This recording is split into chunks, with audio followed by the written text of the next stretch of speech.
Hello সবাইকে, welcome to my mini blog.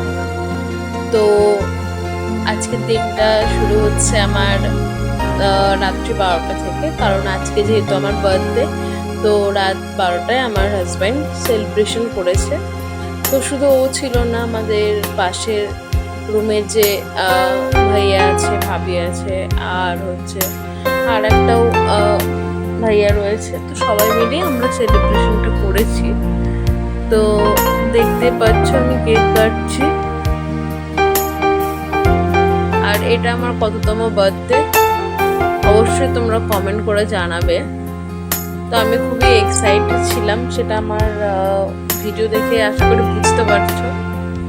যতই বড় হয়ে যায় না কেন, মনটা তো সেই ছোটই থাকে। তো বার্থডে সেলিব্রেশনের যে আনন্দটা, আর এই যে ডেকোরেশনগুলো দেখতে পাচ্ছি, সমস্তটাই কিন্তু আমার হাজবেন্ডেরই। ওরই সমস্তটা প্ল্যান ছিল, যেহেতু দেখো আমরা তো বাড়িতে থাকি না, মা বাবার কাছে বা ও কাটোয়াতে থাকি না, তো সেক্ষেত্রে এরাই হচ্ছে আমাদের নিজের। তো সেজন্য এদেরকেও সবাইকে বলেছিল যেন আসে রাত্রি 12টায় উইশ করার জন্য, সবাই মিলে একসাথে থেকে কেক কাটার জন্য। তো সবাই মিলে একটু কেক খেয়ে নিচ্ছি আমরা।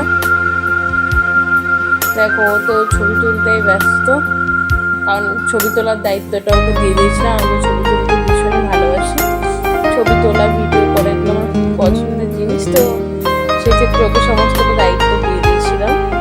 এই দেখো আমার গিফট। তো গিফটটা পরের একটা কালকের ব্লগে আমি তোমাকে দেখাবো কি গিফট করেছো আমাকে। দেন দেখতে পাচ্ছি একটু পোজ দিয়ে ছবি তোলা। আমি তো বললাম আগেই যে আমি ছবি তুলতে ভীষণ ভালোবাসি, তো সেক্ষেত্রে ছবি তোলা তো বাধ্যতামূলক।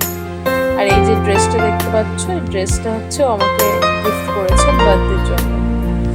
দেন দেখো বার্থডে সকাল, যেহেতু একটু স্পেশাল তো হতেই হবে, তো সেক্ষেত্রে একটু স্পেশাল ট্রিটমেন্টও পাচ্ছি। আমি যেগুলো অন্যদিন ওকে করে দিই, সেগুলো আমাকে করে দিচ্ছে আমার কাজগুলো, যেরকম ব্রাশ এনে দেওয়া, চা বানিয়ে নিয়ে আসা, তারপরে এরপর তো রান্না বান্নাটাও ওই করেছে, তাই আমি অনেকটাই জোগাড় করে দিয়েছি। কারণ এতগুলো যেহেতু পদ ছিল, তো সেক্ষেত্রে ওর ক্ষেত্রে তো একা সমস্ত করা পসিবল না। তো আমি যতটা পেরেছি ওকে হেল্প করেছি, আর ও নিজের মতো করে করেছে। দেখো যেহেতু হচ্ছে আজকে শনিবার, তো আমরা শনিবার নিরামিষ খাই, তো সেই জন্য কোনো রকম কিন্তু ননভেজ কিছু বানাইনি, ভেজই বানিয়েছিলাম। তো কী কী মেনুতে আছে আমি তোমাদেরকে দেখাচ্ছি।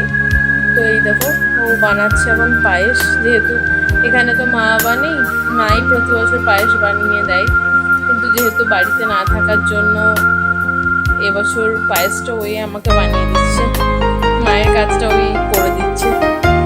তো আমি একটু রেডি হয়ে নিয়েছি খেতে বসার জন্য, যেহেতু স্পেশাল ডে বলে একটু স্পেশাল করে তো সাজগোজ করতেই হবে। দেন দেখো কি মেনুতে রয়েছে।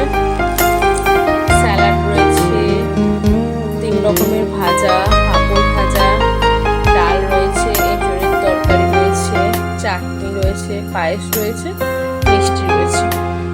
বাইরে থেকে যেটুকু অ্যারেঞ্জমেন্ট আর কি করা যায়, তো সেটাই আমরা করেছি, কারণ রাত্রে আবার ওর নাইট ডিউটি রয়েছে, তো সেক্ষেত্রে আর থেকে বেশি করা পসিবল হয় না। তো দেখতে পাচ্ছ যেহেতু মা বাবা কেউ নেই এখানে, তো সব রেসপন্সিবিলিটিটা ওর। তো প্রথম পায়েসটা খাওয়ানোর দায়িত্বটা ওই নিয়ে নিয়েছে।